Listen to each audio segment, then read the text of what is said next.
हर खबर पर होगी आपकी पकड़। डाउनलोड कीजिए एबीपी लाइव ऐप। देखिए, अपने भाषण में प्रधानमंत्री ने साफ किया है कि भाई टोकना, रोकना, समझाना होगा उन लोगों को जो नियम तोड़ रहे हैं। जब से अनलॉक 1 हुआ है, कहीं ना कहीं लापरवाही लोगों में बढ़ती जा रही है, जबकि अभी तो और सतर्क रहने की जरूरत है। इस पर हम चर्चा करेंगे, लेकिन अभिज्ञान पहले आप जल्दी से अपनी बात पूरी कर लीजिए। हाँ, तो मैं जिस बात को कह रहा था, मैं फटाफट उसके एकदम सारांश में कह देता हूं। तो अभी भी हमारे जिस परिस्थिति से हम गुजर रहे हैं, उसकी बैकबोन जो है, उसका सारा दारोमदार इस पर है कि हम आर्थिक तौर पर अपने आप को कैसे रिवाइव करते हैं। और ये एक बहुत बड़ी चुनौती है। इसमें जिस टैक्स पेयर का खुद प्राइम मिनिस्टर ने आज जिक्र किया, उनकी सबसे बड़ी भूमिका है, और अलग अलग उद्योगों की भी अलग अलग भूमिकाएं होंगी। पहले भी मैंने कहा कि आर्थिक स्थिति ठीक नहीं थी, बाद में एकदम से कोरोना की स्थिति आई, तो मैं खुद कह रहा हूं कि ये मुश्किल समय है, लेकिन इसका एक्नॉलेजमेंट, मैं यकीन मानिए, बहुत जरूरी था। तो इसलिए जो आज अभी मेरे लिए कोई पॉलिटिकल एंगल्स जो हैं, कोई चुनाव, सही कहता है, मैं इत्तेफाक रख रहा हूं प्रदीप जी से, वो इतनी अहमियत नहीं रखते हैं, क्योंकि गरीब को आपको वो सपोर्ट देना ही देना है, और साथ में ये इंश्योर करना है कि इकोनॉमी का पहिया चलता रहे। कहीं ऐसी स्थिति ना आ जाए कि वो ऐसा फंस जाए कि आप जिस गरीब को मदद देना चाहते हैं उसकी भी दिक्कत हो जाए। बिल्कुल सर, गरीब को आपको सपोर्ट देना है, इकोनॉमी का चक्का जो है वो घूमता रहे, इसकी आपको फिक्र करनी है। लेकिन साथ ही साथ कोरोना को लेकर लोग लापरवाही ना बरतें, ये भी चिंता प्रधानमंत्री नरेंद्र मोदी के इस संदेश में नजर आई प्रदीप जी। और इसीलिए पीएम की तरफ से कहीं ना कहीं ये बात बताई गई कि भाई अनलॉक 2 में ये जो लोगों की लापरवाही है, ये भारी ना पड़ जाए। अनलॉक 1 में सतर्क रहना चाहिए था, बल्कि और लापरवाह हो गए। बिल्कुल रोमाना जी ठीक कह रही हैं आप। देखिए, प्रधानमंत्री का जो कहना था कि ये इस बीमारी को, इस महामारी को आप हल्के में मत लीजिए। अगर अनलॉक हो रहा है तो इसका यह मतलब नहीं कि वायरस चला गया। हमको लॉकडाउन में जितनी सावधानी हमने बरती है, उससे ज्यादा सावधानी की जरूरत है अनलॉक 1 और 2 में। अब 2 में हम जाने वाले हैं। तो अनलॉक 2 में जब इकोनॉमिक एक्टिविटीज शुरू हो रही हैं, बाकी कार्यकलाप सरकारों का और निजी कंपनियों का शुरू होगा, तो कांटेक्ट में लोग ज्यादा आएंगे, इसके बढ़ने का खतरा ज्यादा है, इसलिए सावधानी ज्यादा रखने की जरूरत है। तो उन्होंने एक तरह से जो एडमिनिस्ट्रेशन में जो लोग हैं उनको भी संदेश दिया, एक देश के प्रधानमंत्री का जिक्र करके कि वो मास्क लगाए बिना सार्वजनिक जगह पे चले गए, तो उसकी वजह से उनको 13,000 का जुर्माना देना पड़ा।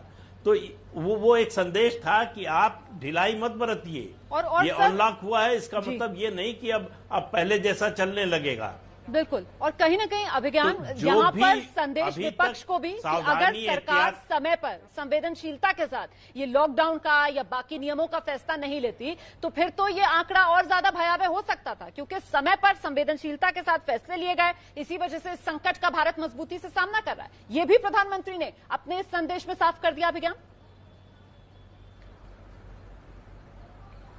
हाँ, सही बात है, वो विपक्ष को काउंटर करेंगे। और मैं हमेशा कहता हूं कि देखिए, इस तरह की स्थिति में विपक्ष की भी बहुत बड़ी भूमिका है। सवाल तो पूछे जाने चाहिए, लेकिन सवालों में रीजनिंग होनी चाहिए, लॉजिक होना चाहिए। सवाल इसलिए नहीं पूछे जाने चाहिए कि आप सिर्फ एक दिशा की तरफ किसी को चोट पहुंचाने की कोशिश करें। दोनों साइड से, चाहे वो रूलिंग पार्टी हो, चाहे वो विपक्ष। दूसरा पॉइंट, क्यों मैं इतने बार बार ये कह रहा हूं टैक्स पेयर्स के संदर्भ में, जैसे एक छोटी सी उदाहरण मैं आपको देना चाहूंगा। मॉरेटोरियम लगाया गया, इतना बड़ा इस देश का मध्य वर्ग है, सब 80 करोड़ लोगों के साथ है, लेकिन 50 करोड़ बाकी को आप नहीं भूल सकते।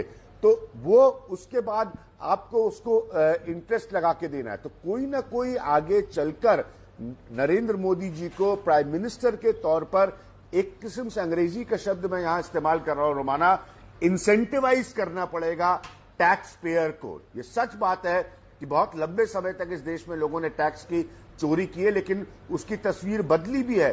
तो ताकि लोग एक रोबस्ट इकोनॉमी की तरफ, एक मजबूत इकोनॉमी की तरफ लॉन्ग टर्म तरीके से जाएं, क्योंकि ये क्राइसिस कोई अभी खत्म नहीं होगी और ये क्या मोड़ लेने वाली है ये भी हमको नहीं पता है। तो इसलिए ये मेरा पॉइंट है कि वो एक्नॉलेजमेंट जो प्राइम मिनिस्टर का है, इसकी मैं बहुत अहमियत मानता हूं, ताकि टैक्स पेयर सोचे कि हाँ, हम टैक्स दें भारत के बेहतर जीवन के लिए और खुद के बेहतर जीवन के लिए। तो ये मेरा point। इंसेंटिवाइज किया जा सकता है क्या आने वाले वक्त में, वो भी ऐसे माहौल में जब यहां पर इकोनॉमिकली हम इतने ज्यादा, कहते हैं ना, बहुत टाइट सिचुएशन में एक तरीके से देश की इकोनॉमी है। प्रदीप जी, आप सहमत हैं क्या अभिज्ञान प्रकाश की बात से?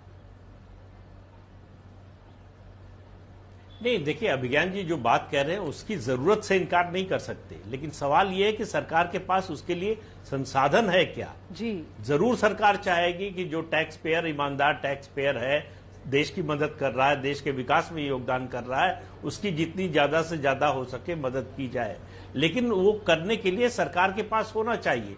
टैक्स में कटौती का मतलब है कि रेवेन्यू और कम करना, तो जो ये गरीब कल्याण योजनाएं हैं उनके लिए पैसा और कम होना, तो ये एक कैश 22 सिचुएशन है कि सरकार अगर टैक्स कम करती है उसका रेवेन्यू कम होता है। बिल्कुल। तो आप लोगों की बात सुनकर वो कहते हैं ना कि तलवार की नोक पर चलने वाला मसला जो है वो यहां पर सरकार के सामने फिलहाल नजर आ रहा है।